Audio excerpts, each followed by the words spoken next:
Mais uma vez, com a permissão do nosso bom Deus, está começando o nosso programa Casa do Senhor na TV. Muito obrigado você que está do outro lado da telinha aí, assistindo esse programa. Gente, olha, hoje nós temos aqui uma profissional de uma área tão importante que para mim vai ser um ensino, eu vou estar aprendendo junto com vocês e eu tenho certeza que vai edificar muitas pessoas. Quero também agradecer você que está no canal 2 da Metropolitana Rio, canal NET da Claro, canal do YouTube, Projeto Rabone e eu, TV Metropolitana Rio. Gente, ó, vamos interagir. O nosso tema hoje é autismo e hoje eu estou aqui com a doutora Silva Bose. Olha, doutora, é um tema muito importante e eu sou muito grata a Deus por colocá-la no nosso caminho para que a gente hoje pudesse falar desse tema tão importante que eu tenho certeza que vai edificar muitas pessoas. Eu gostaria que só desse boas-vindas para todos que estão em casa nos assistindo. Bom, primeiramente, boa tarde. Eu quero agradecer a Deus, em primeiro lugar, pelo convite, por estar aqui com o senhor. Você falou senhor. A Bárbara não passou nesse teste. Não, mas pode ficar à vontade. Quero agradecer a você. Amém. Né? Em primeiro lugar a Deus e a você, na sequência, por esse grande convite. E por hoje ter a oportunidade de falarmos aqui, principalmente para as famílias, Sim, sobre esse tema tão relevante que eu costumo dizer. Um tema que eu amo particularmente, porque eu vivo a minha prática inserida, mas tão relevante para a sociedade. Obrigado. Verdade. E assim, eu sou grato a Deus, né? Porque nos conhecemos muito lá atrás, onde eu fui fazer o plano de saúde, né? Doutor Flávio Bose, não é isso? Seu esposo. Ali nós podemos fazer o plano de saúde. A senhora ainda não estava grávida da Valentina. Sim. E passado esse tempo, Deus, mais uma vez ali, eu já acompanhava o seu trabalho distante, porque acho muito importante. Algumas vezes compartilhei e hoje Deus nos fez isso, né? Nos uniu novamente para que a gente se ajudasse e também pudesse, como eu falei, estou aqui para aprender. Tenho certeza que tem bastante pessoas em casa que vão aprender com esse tema tão importante. Amém. Amém? Eu creio. Então, doutora, primeiro eu gostaria de saber, para que as pessoas pudessem, né, que estão em casa, saber a credibilidade para falar de um tema tão importante. É necessário ter essa credibilidade, dominar o tema. Então, eu gostaria que a senhora falasse as suas especialidades, por favor. Sim. Bom, em primeiro lugar, eu sou cientista da felicidade, que atualmente aqui no Brasil é uma profissão ainda pouco disseminada. Está chegando agora, porque ela vem dos Estados Unidos. Como cientista da felicidade, nós trabalhamos dentro de uma prática integrativa junto ao sujeito, com as bases dentro da psicologia positiva.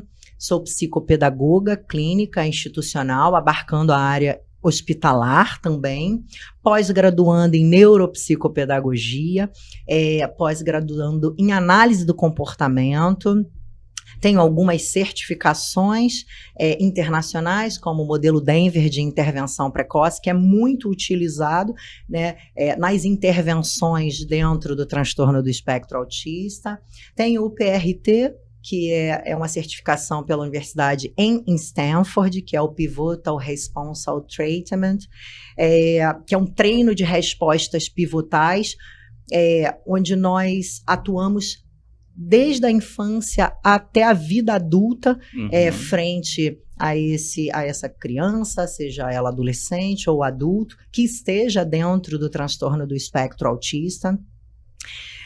Pelo CBI of Miami também, em intervenção ABA, deficiência intelectual, e hoje venho cada dia mais emergindo dentro da área da saúde mental, não só com as crianças, mas também com esse acolhimento às famílias. Sim, muito importante, né? Nós vamos falar também aqui dessa parte criança, né, infantil, vamos falar também da parte adulta e desse projeto lindo que vocês fazem de visitar as igrejas, né? Eu tenho aqui a primeira pergunta, mas antes de entrar na primeira pergunta, quando nós estávamos fazendo todo aquele laboratório junto com a Bárbara ali, de o que perguntar, o que entender um pouco mais sobre o tema, ali eu falei sobre a palavra problema. Autismo não é um problema. Completa, por favor. Sim. Hoje em dia eu me deparo muito com esse tipo de vocabulário, né? Uhum. Nas instituições, por algumas famílias. E o autismo, na verdade, ele é um transtorno do neurodesenvolvimento, que eu acredito que mais à frente vamos falar sobre isso. Mas ele é uma condição neuropsicológica.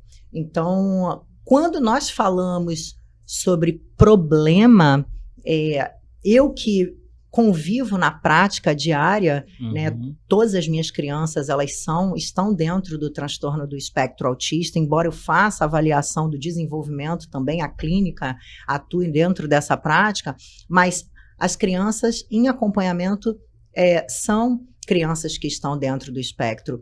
E é muito duro quando... Para esse pai, para essa mãe, ou mesmo para a própria criança ouvir essa palavra que para a gente, às vezes, a gente não percebe, mas é muito forte, né? Exatamente. É um problema. Pelo contrário, o autismo, ele não é um problema, né? Principalmente para aquela família que consegue compreender, de fato, e manejar os comportamentos, tato, a condição. Tem que ter tato, zelo, amor, sem carinho. Dúvidas. E entender, né, que determinadas palavras estão longe dessas crianças que precisam ter todo o cuidado, todo o carinho, né? Exatamente. Porque tudo vai aqui para dentro, não é isso? Sim, e às vezes aquilo, né, Mário, o que aos olhos de muitos pode ser um problema, para nós não. Agora, a definição problema é muito diferente do que uma criança que tem uma condição que esteja apresentando ou dentro do transtorno do espectro autista. Criança não é um problema, pelo contrário, criança é felicidade, alegria. Exatamente. E assim, eu quero entrar aqui, mas não posso deixar de falar, porque a Valentina, né, ela veio a nascer mediante o transtorno, não é isso? Me ajuda, transtorno? Sim, transtorno do espectro autista. Mas mediante disso, a senhora transformou essa situação para levar para outras pessoas, apoio para outras pessoas. Sim. Então... Foi através da Valentina. Exatamente. Que, eu digo, claro, graças a Deus, em primeiro lugar, Amém. Porque Deus direciona a nossa vida. Eu costumo dizer que não existe coincidência, e sim Jesuscidência. Amém. E eu ouvi isso hoje ela é nossa supervisora dentro da clínica, e que falou isso para mim, ela atua dentro do Ministério Infantil, e eu falei, é verdade, você tem razão, e eu quero levar isso comigo para onde eu for, não existe coincidência, e sim Jesuscidência.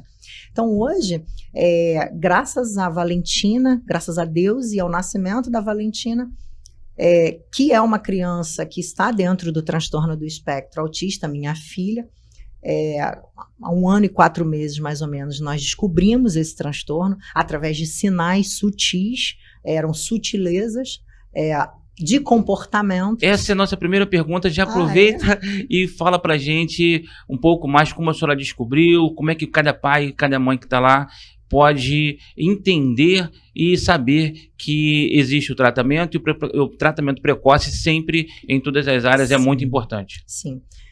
Falando um pouco sobre autismo aqui, até para que eu possa adentrar nessa esfera, então, como ele é um transtorno do neurodesenvolvimento, aparentemente eu não consigo identificar se essa criança ela é autista ou não.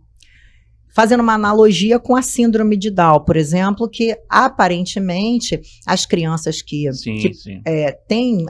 nascem com a síndrome de Down já ali apresentam características de que possa haver a síndrome. Sim. O autismo não.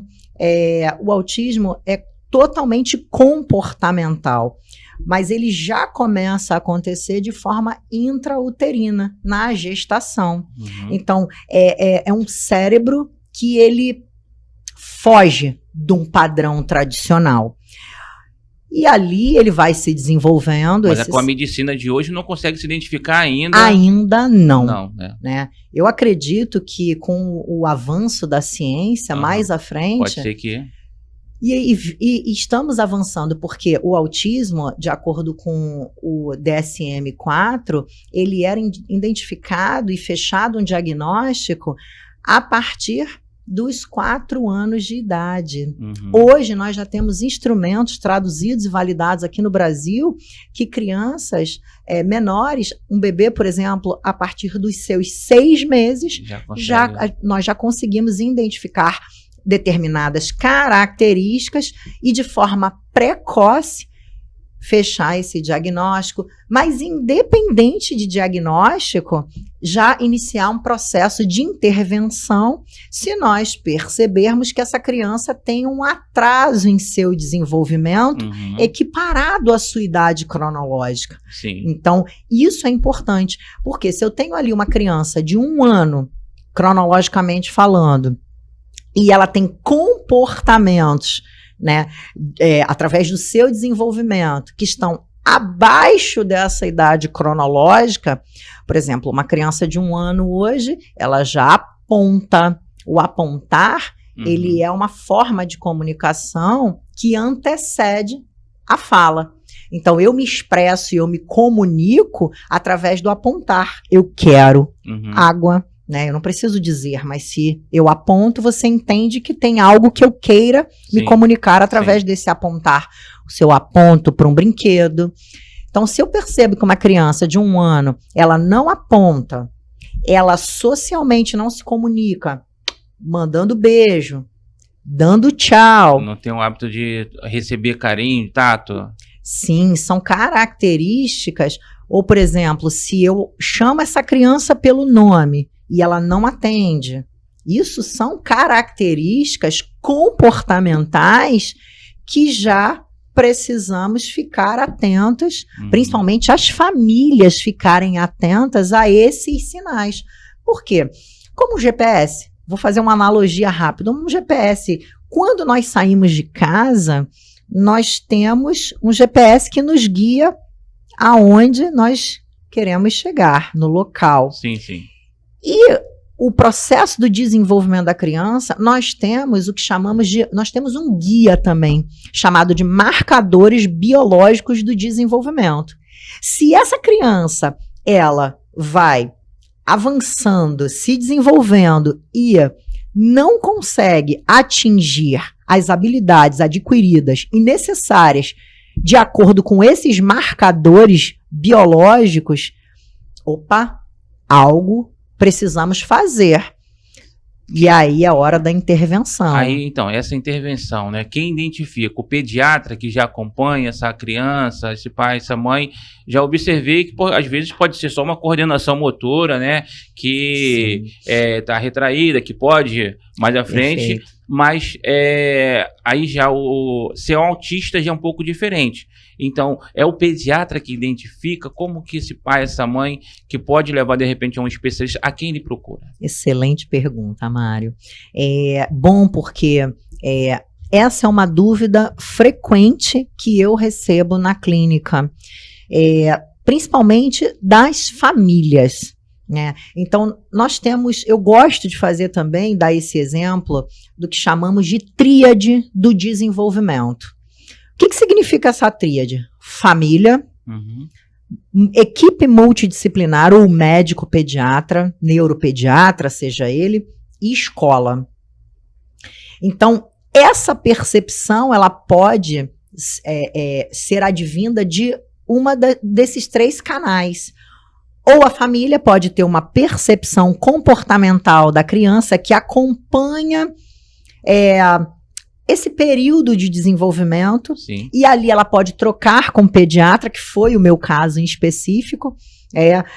Eu conversei na época, abrindo esse parênteses, com o pediatra da minha filha, onde eu comecei a observar comportamentos e também habilidades que ela não atingia dentro dos marcadores do desenvolvimento. E já era para ela estar mandando aqui beijo, dando tchau, apontando.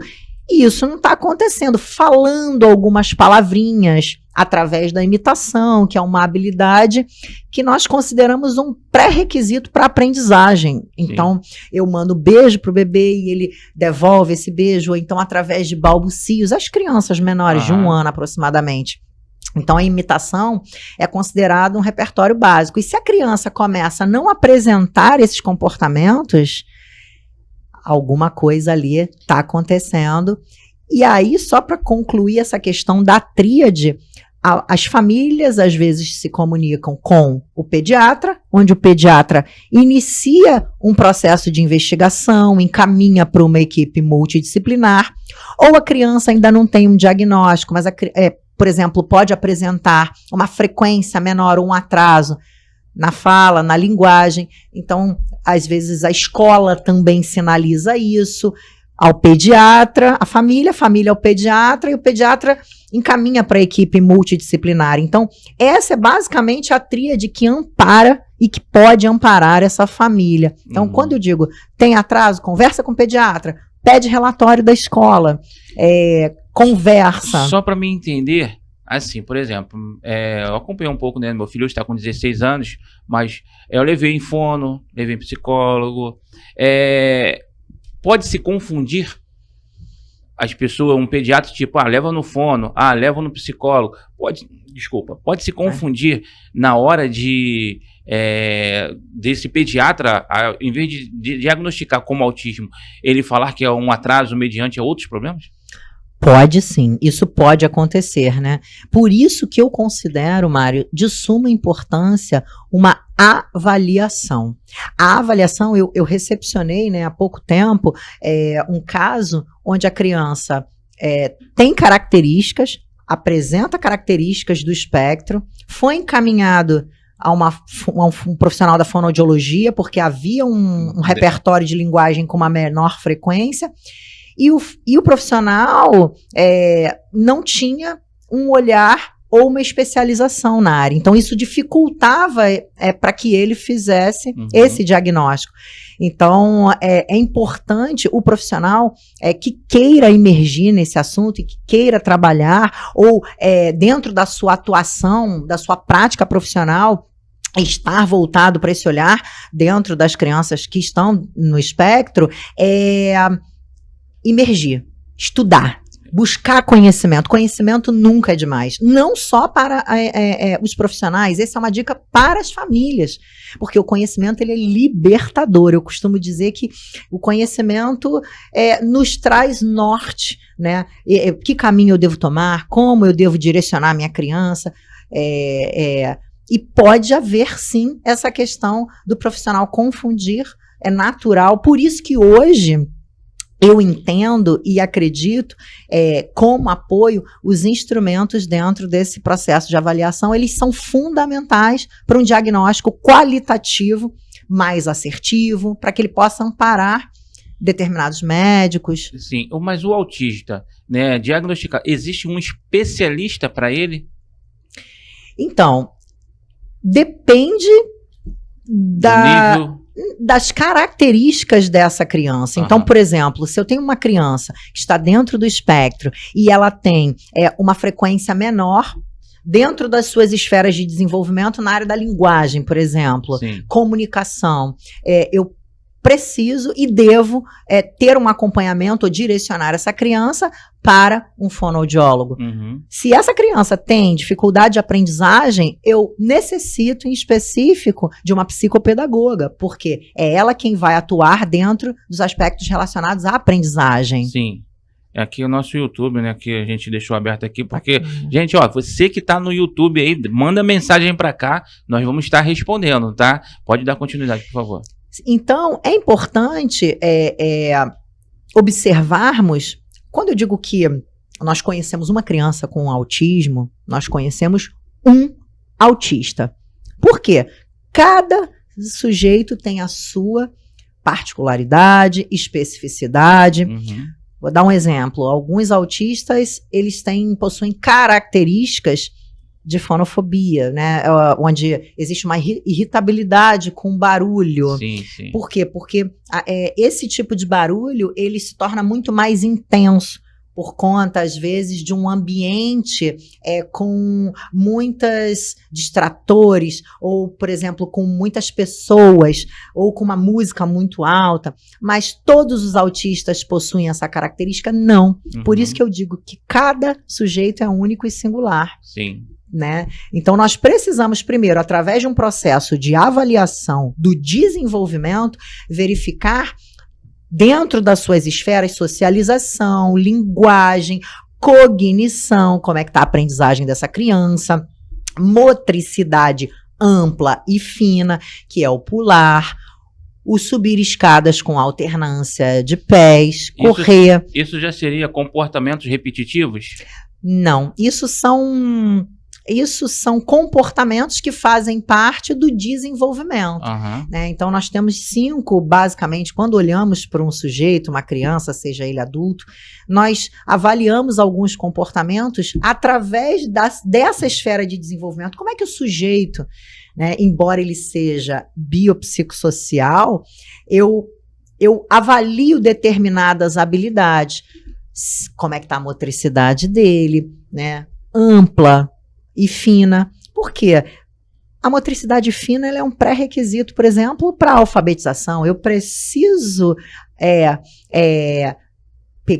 saber pegar um lápis, ter uma pega tripode, por exemplo, mas antes disso, existem várias etapas que são construídas. Por exemplo, rasgar papel, uma habilidade que às vezes está a criança rasgando papel. Mãe, você mãe, se a sua criança rasga papel em casa, permita, porque isso está ajudando lá no processo de alfabetização. E muitas das vezes a gente vê assim... Para de fazer isso, menino, tá rasgando papel, mas isso é uma habilidade fundamental que as crianças precisam para escrever, se alfabetizarem. Então, a massinha de modelar, por quê? Fortalece toda essa parte articulatória das crianças, onde elas amassam. Fazer buraquinhos nas massinhas, por exemplo, trabalha a preensão, que a gente chama de força. Quando nós pegamos um lápis... não só escrevemos, existe uma coordenação visomotora, um movimento de preensão. Então, são várias habilidades. Às vezes, para quem está de fora, nem percebe, mas existe tudo um porquê de trás de cada situação, né? E um processo.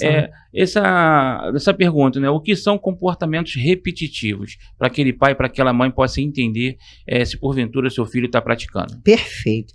As crianças que estão dentro do transtorno do espectro autista, elas naturalmente apresentam interesses restritos, de padrões restritos, né? Como, por exemplo, nós temos ali um brincar diferenciado, onde em determinados casos, por que eu digo indeterminados? Porque eu não posso generalizar. Nós falamos ainda há pouco que cada sujeito é único e singular e cada autista é único.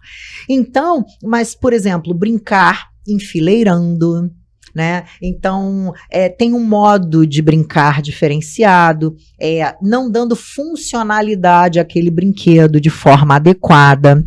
Nós temos também crianças que apresentam comportamentos estereotipados, que podem ser de balançar as mãozinhas, o que nós chamamos de flapping de mãos, menar os dedos, que já é diferente. Pode ser feito também o pêndulo, que é esse balanceio para frente e para trás, né? Nós temos também aquelas crianças que, dependendo do seu contexto, elas podem girar em volta do próprio eixo, pular no mesmo lugar. Então, existem vários comportamentos repetitivos que as crianças que estão dentro do espectro podem emitir, dependendo dessa circunstância do ambiente. Mas é um conjunto, certo? Não é só uma coisa. Por exemplo, meu filho hoje está com 16 anos, graças a Deus. Não vou falar graças a Deus, porque é meio complicado isso. Sim, eu entendo, e é natural. É como se fosse menosprezar aquele que tem. Não é isso que nós queremos. Não é isso, e eu entendo, senhor. Mas, então, ele, quando criança, ele pegava o carrinho, em vez dele brincar, ele jogava o carrinho. Ele me fez, a senhora falando sobre como brincar, né, esse comportamento. Então, aí o que eu quero te perguntar é isso. Mas ele pratica um desses que a senhora falou, a doutora falou, mas é o conjunto? É um conjunto de comportamentos. Então, exatamente isso que você falou. Se essa é um conjunto, não um único comportamento em específico. Então, se essa criança, ela não olha nos olhos, se ela não atende comandos, por exemplo, pega a bola, pega o sapato, vem aqui, me dá um beijo. Poxa, são comandos simples, básicos. Se essa criança não atende o comando, não é chamada pelo nome, apresenta características de comportamentos estereotipados, ou seja, um balanceio de mãos, um menar os dedos, nós precisamos ficar atentos. Por quê? O autismo, ele é um conjunto de características, a junção, a reunião de características comportamentais para que se chegue realmente a um diagnóstico. Então, não é um único comportamento isolado. Entendi. Agora, olha só, queria perguntar aqui, ó, identificado esse comportamento, o que os pais devem fazer? A doutora mais ou menos já respondeu, né? Buscar o especialista, né? A senhora falou Tríade a gente chama de tríade do desenvolvimento, isso, né? Então, médico, incluindo equipe multidisciplinar, também os pais e a escola, principalmente. Uhum. Eu costumo aqui dizer que relatório escolar é fundamental para a equipe multidisciplinar. Entendi. Agora eu queria fazer uma pergunta, a gente está encerrando nosso primeiro bloco. E, assim, porque existe uma falta de percepção muito grande e eu estou me colocando nessa situação. Tá? Então, a pergunta é, como funciona a socialização do autista na sociedade e de pais para com os filhos, né? De poder, comportamento, entender, e também nós que somos terceiros, né? E saber identificar e saber também como tratar, porque às vezes a pessoa fica sem tato, sem jeito, sem saber. Então, por favor, nos responda. Essa pergunta também é super interessante, Mário, porque hoje nós enfrentamos, essa é a nossa realidade, a vida como ela é, e é algo que nós enfrentamos. Eu, como mãe atípica, não só como profissional da saúde, da educação, como mãe atípica, eu posso também, né, citar isso, porque vivo isso. Então, é importante que, como falamos anteriormente, cada sujeito, independente de ser autista ou não, ter outro transtorno ou não, cada sujeito é único e singular. Então, a Silvia é diferente do Rabone, que é diferente da Bárbara, que é diferente do Flávio. Então, e as crianças que estão no espectro, uma é diferente da outra. Sim. E nós precisamos ter, em primeiro lugar, esse princípio bem claro e internalizado. Então, a partir daí, as crianças que estão dentro do espectro, nós precisamos ter um olhar acolhedor, não só as crianças, como as famílias. E isso é uma busca e uma crescente que tem sido ressaltada, inclusive nas igrejas, né? E eu fico muito feliz por isso, porque essa busca pelo conhecimento, como lidar com o novo, como lidar com o diferente, se todos somos diferentes. Uhum. Então, é importante, em primeiro lugar, respeito, amor, empatia e acolhimento. Eu acredito que são princípios fundamentais para que a gente possa realmente saber lidar, né, com as crianças que estão dentro do espectro autista e com as suas famílias também. E assim, eu digo também assim, por exemplo, encontrei no shopping, estou lá no shopping, um local, um ambiente, né, público, e de repente a criança, eu achei bonito, de repente a gente tem aquele hábito às vezes de falar, de tocar, pegar no colo, elas já são um pouco mais retraídas, não é isso? Por terem uma frequência menor nos aspectos relacionados à socialização, é importante primeiro que, independente de ser autista ou não, que tenhamos realmente essa sensibilidade, né, frente a uma criança ou um sujeito. Mas como as crianças que estão no espectro, elas têm uma frequência menor na socialização, ponderar com calma, mas tratar com zelo, com carinho, empatia e principalmente respeito. Isso. Se é uma criança que eu observo que tem uma irritabilidade, eu já devo talvez chegar com mais cautela, apresentar. Tem alguns modelos falam sobre isso. Tem crianças que se sentem invadidas, então é importante que eu dê uma distância para não invadir esse campo visual. É justamente isso, porque às vezes assim tem pessoas que se afastam. E acho que o caminho não seria esse, porque ela é uma criança, ela necessita ela tem ali a sua adversidade, mas ela precisa desse Exatamente. amor e carinho. O que nós que precisamos saber como chegar. Sim, existem algumas técnicas que o modelo Denver de intervenção precoce, ele abarca, uma delas eu acabei de te dizer, né? Então, nós podemos dar um braço, mais ou menos, 1 metro de distância para que essa socialização ela não seja tão invasiva, né? Uma outra dica para os pais, para aquelas crianças que você chama e não olham, colocar um objeto de desejo próximo ao rosto, pareado ao rosto, porque da criança, então se eu coloco um objeto de desejo próximo ao meu rosto, a criança tende a olhar e fazer esse pareamento. Agora, se eu entrego essa criança esse objeto, eu estou perdendo a grande oportunidade de fazer uma estimulação através da socialização, da troca social. Então, são dicas e alternativas que nós vamos inserindo através das práticas, né, psicopedagógicas, clínicas ali, inserindo a aprendizagem nesse contexto. Gente, isso é muito importante, né? Olha, gente, o horário passa rápido, a gente precisa aqui passar os nossos comerciais, mas não sai daí não, porque agora, daqui a pouco, a gente vai voltar falando para você, papai, para você, mamãe, e também de um projeto muito importante nas igrejas, com a doutora Silva Bose. Projeto Raboniel. Conheça pelo canal do YouTube, Instagram e página do Facebook. Bom, vocês viram aí, né, o comercial, o Espaço Contábil, logo depois nós vimos aí a música Ele Te Ama. É muito importante que vocês ouçam as músicas do Projeto Raboniel pelas plataformas digitais, tá?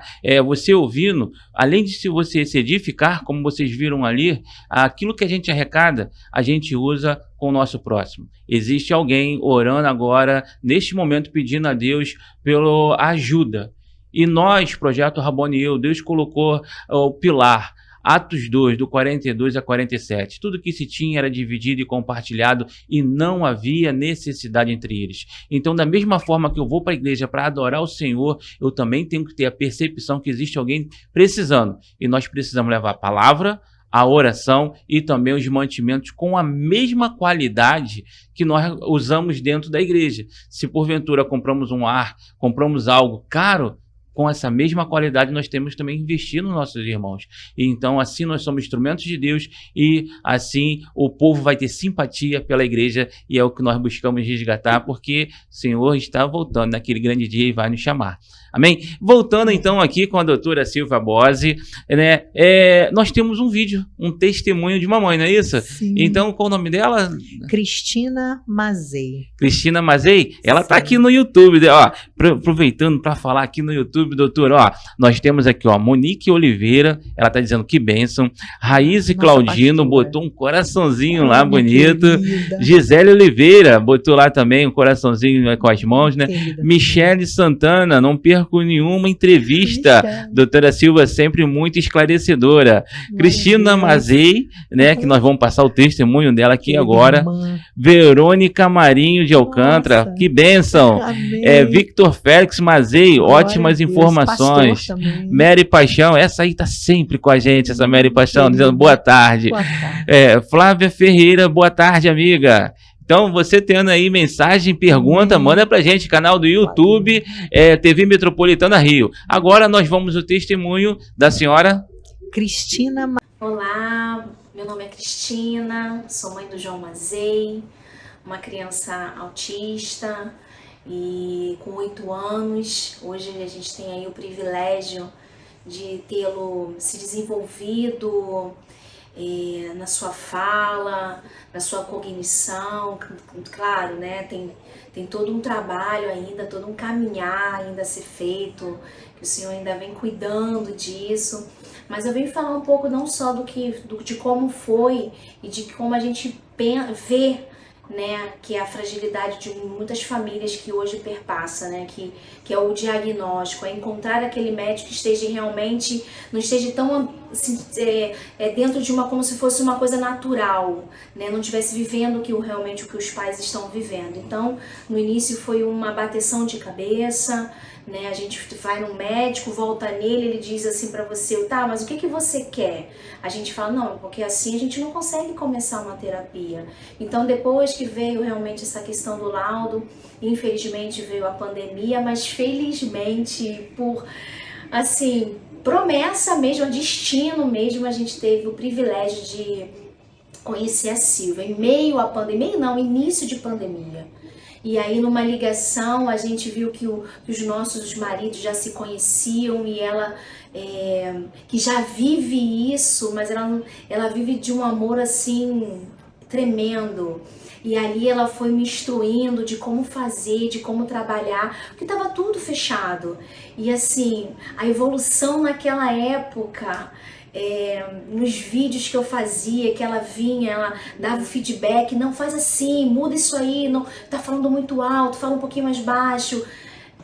Foi o que de fato o que meu filho é hoje. Eu tenho assim, tanto que eu tô aqui, ó, com a potência aqui, não tem como vestir e viver isso, porque tá intrínseco na Silvia. Ela é um sonho que ela quer para todo mundo, de conquistar cada vez mais as conquistas das crianças, e a gente assim só tem a agradecer muito pelo que ela fez, e ela vem fazendo não só pelo meu João, por todas as crianças que estão aqui passando por ela, e só agradecer mesmo. A câmera para a doutora, por favor. Me fala de novo essa parte, né, que você estava falando sobre o autismo, compreender como nasceu, por favor. Sim, então, é um projeto que nasceu de duas vertentes, eu disse, que da ciência atrelado ao amor, né, e de uma necessidade, principalmente. Esse projeto, ele para mim é algo muito especial e diferenciado, porque nós levamos conhecimento de forma voluntária às igrejas. E Deus, ele fez tudo tão perfeitamente que ele reuniu irmãos, pais de crianças que lutam pela causa. Amém. Para estarem conosco nesse projeto, com a potência de desenvolvimento. Então, hoje nós levamos conhecimento, certificando dentro das igrejas, das escolas, profissionais da saúde, da educação. É muito importante, né? Principalmente, assim, todos os ambientes públicos também, né? Onde se reúne, mas o projeto em si atua dentro das igrejas, correto? Sim. E, assim, a igreja, ela precisa ter essa percepção, né? O amor ao próximo, principalmente, e também entender aquela criança que está ali com ela, não é isso? Perfeito. A igreja precisa, eu digo que não só a igreja, como os estabelecimentos, as instituições, porque hoje existe uma crescente, os números eles crescem a cada dia. Nós temos o CDC, que é um centro de prevenção de doenças e controle dos Estados Unidos, onde mensuram esses dados, e existe uma crescente. Então, se hoje nós levamos conhecimento, estamos empoderados, né, de conhecimento, isso facilita toda essa comunicação, essa interação, e principalmente a inclusão dessa criança dentro desse contexto. Então é importante, eu digo, capacitação, conhecimento, e esse projeto é algo que eu tenho assim guardado no coração. E que o nome daqueles que participam? O nome, então, dos que participam, que são queridos irmãos, eu tenho a pastora Monique, que ela é que apresenta geralmente, ela é pedagoga, professora, é acadêmica de terapia ocupacional, acompanhante terapêutica, mãe do Benjamin. Amém. Monique, um beijo, minha pastora. Amém. E nós temos o Dr. Vitor, pastor também, com a sua esposa, Cristina Mazei, que foi a que acabou de dar o depoimento. Isso, são pais do João Mazei. Nós temos a Márcia Azevedo, uma querida irmã, está há mais de 20 anos no município, professora, psicopedagoga, agora também pós-graduando em neuropsicopedagogia. Então, mãe do Matheus e Renan, que são queridos pequeninos que moram no meu coração. Então, minha irmã, um beijo grande. Carolina, nossa psicóloga, Carolina Duarte, psicóloga comportamental, psicóloga da potência e desenvolvimento, uma querida irmã também, abençoada. eu acredito que eu não tenha esquecido de mais ninguém. Dr. Flávio Bose, que também abarca a esfera do direito sobre as crianças com algum transtorno do espectro autista, que é meu esposo, um querido, que sempre segurou minha mão. Amém. Então, que dá enfim, todo apoio, né? É muito importante esse sucesso de casais voltados já para essa obra tão importante. Nós temos uns vídeos aí. E eu não posso esquecer, Mário, só a Bárbara, querida, minha filha, que me ajuda, é meu braço em todo esse processo, que não tem, Babi, eu te amo, não tem palavras para agradecer. Amém, amém. Amém. Queria botar o vídeo aí, e enquanto isso, né, for passando o vídeo, a doutora vai falando um pouquinho mais em onde foi, como é que foi. Fala pra gente um pouquinho desse vídeo pra gente. Essa é a Monique, querida pastora Monique. Nós estávamos na Assembleia de Deus nesse período, sou eu. Márcia Azevedo, fazendo na área institucional, Colégio Aleluia. Dr. Vitor e a Carol Duarte, tá vendo? Nesse momento, que foi na igreja Ministério Crescer também. Obrigada às igrejas que nos apoiam também, agradecer.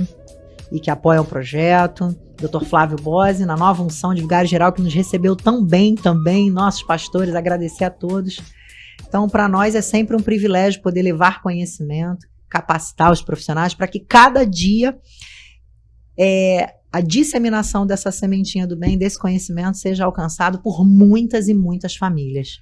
Doutora, queria sim que a senhora pudesse falar um pouquinho agora, como as pessoas fazem para conhecer mais do projeto? Então, as pessoas que querem realmente conhecer mais sobre o projeto, procurar o nosso Instagram, nós temos as redes sociais, né? @Silvia Kelly Bose ou @Potência Desenvolvimento Infantil. Temos também o canal do YouTube, Me Ajuda Mamãe. Então, para quem... A igreja, esse ano, nós não temos mais vaga. Nós estamos, assim, realmente com uma agenda bem intensa, mas qualquer surgimento, pode mandar uma mensagem pelo direct do Instagram, que a Babi vai estar entrando em contato, vai estar tentando agendar e ajustar. Pelo Instagram, qual sim. Qual o endereço lá? @Silvia Kelly Bose. Pode ser pelo meu pessoal direto ou pelo da Potência também, não tem problema nenhum. Sim. Então, quer dizer, pode entrar lá, entrar em contato. Então, duas orações que a gente faz aqui. A primeira, mais profissionais. Homens e mulheres de Deus que possam acrescentar. Amém. Também aqueles que possam ajudar o ministério também com apoio financeiro, porque também se faz necessário para muitas coisas, né? E também que as pessoas também, mais pessoas possam abrir, né, as portas, porque é muito importante esse ministério de vocês. Eu louvo a Deus pela vida de cada um, cada pastor, da doutora, porque, olha, para quem não entende, para quem não consegue entender, às vezes no carro tem aquele botãozinho de levantar, né, o vidro, e às vezes a gente nem dá valor para aquilo. Mas quando não se tinha no passado, quem está dirigindo, imagina você está dirigindo, vem a chuva do nada numa estrada e a pessoa precisa ir lá na manivela, lá levantar aquilo, faz uma diferença muito grande e salva vidas. É verdade. Eu creio que esse ministério de vocês é assim. Glória é a muito Deus. Importante porque salva vidas. Eu queria que deixasse uma mensagem para o papai e para a mamãe, que de repente receberam o diagnóstico. Fala no coração desse papai para essa mamãe como se deve fazer nessa hora, falando sobre Deus, Jesus Cristo. Pai, mãe, para você, papai e mamãe que receberam o diagnóstico, não desistam dos seus sonhos. Tenham esperança na fé, porque Deus pode tudo. Creio que tu és a cura. Eu não vou cantar não, senão cai audiência. Então, Deus é maravilhoso. Então, creiam na fé, junto com conhecimento, e sigam em frente. Intervenção precoce. A intervenção precoce, eu costumo dizer que é a cereja do bolo. Acreditem, toda criança é capaz. Amém. Não desistam das suas crianças.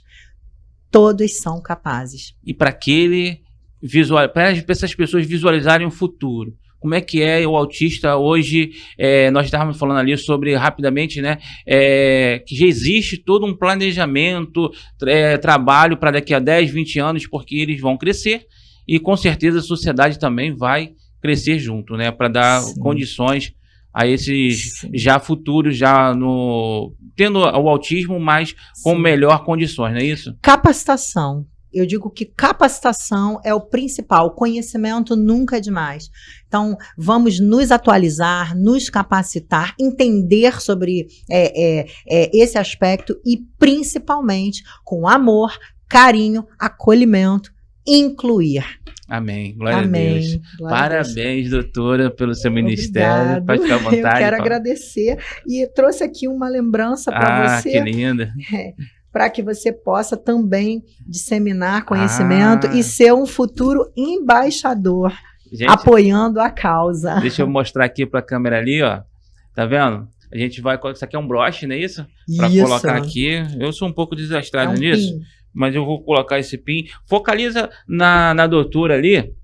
Ó, para todo mundo que tem, eu vou colocar também o meu, todo mundo que tem esse pin porque apoia essa causa. A luta pela causa. A luta pela causa. Isso é muito importante. Eu sou uma eterna lutadora pela causa. Amém. E a gente tem várias formas de, como eu já falei aqui, de apoiar essa causa. Sem dúvida. Né? É o apoio financeiro, o apoio principalmente também no alicerce, na oração. Na oração. Porque são casais ministeriais que precisam de ter esse tempo separado para fazer essa obra tão importante. Empatia, acolhimento, amor. Eu percebo que são peças fundamentais para que a gente possa compilar isso e seguir em frente. Amém. Amém. Doutora, considerações finais, abraço para todo mundo aí, beijo, pode ficar à vontade. Posso agradecer, mandar um beijo para meus pais, para as minhas irmãs, para o meu marido, meu esposo e minha família, que... se não fossem eles, com certeza, são meus pilares, eu não estaria aqui. Agradecer a Deus, principalmente, aos meus irmãos, pacientes, famílias, a você, pelo grande convite. Amém. E que Deus abençoe. Vamos seguir. O nome da filhona? Minha filha Valentina, que eu amo. Se não fosse percussora. Beijão pra ela, né? Amém. Aquele abraço forte, assim. Linda. E tenho certeza que Deus, sou mais um em oração. Amém. Pelo crescimento dela. Gratidão. Que as portas vão estar abertas para ela. Glória a coisas Deus. Grandes, melhores e maiores. Sim, vão se amém. acontecer eu creio, na vida de todos. Em nome de Jesus. Gratidão. Gente, a gente vai ficando por aqui. O programa Casa do Senhor na TV. E quero agradecer a vocês que estão conosco, né, nos acompanhando. Compartilhe esse vídeo, tá? Onde você estiver, compartilhe com mais pessoas, porque existe alguém precisando dessa informação que foi passada aqui, que é muito importante para quem está vivendo esse problema, essa situação, né? Ô, Jesus, me desculpa, não é problema não é problema. Uma pessoa com autismo é o nosso próximo, nós temos que amar, amar e amar. Amém? Então, quero que vocês conheçam mais do programa Casa do Senhor na TV, pelo canal do YouTube, Projeto Rabone e Eu, e também você lá no canal do YouTube, Projeto Rabone e Eu, você vai ver os clipes das músicas. Olha, gente, é muito importante, como já falei aqui, tá? Ouvir as músicas pelas plataformas digitais. Vai lá você que tem Spotify, ouça as músicas ali, bota lá para ouvir, e os recursos arrecadados usaremos para ajudar vida. Gente, sempre de sábado para domingo, 1h da manhã, na 93 FM, um programa separado para você, com músicas e mensagens da parte de Deus. É o programa Casa do Senhor também na rádio. Então, assim a gente busca divulgar esse ministério que Deus nos deu e ajudar as pessoas. Amém? Então, vou terminar com a frase que eu falo sempre: faço não para converter, faço porque sou convertido, porque quem converte é o Senhor. Valeu, gente. Fiquem na paz. Muito obrigado por tudo. Você está assistindo a TV Metropolitana Rio, Canal 2.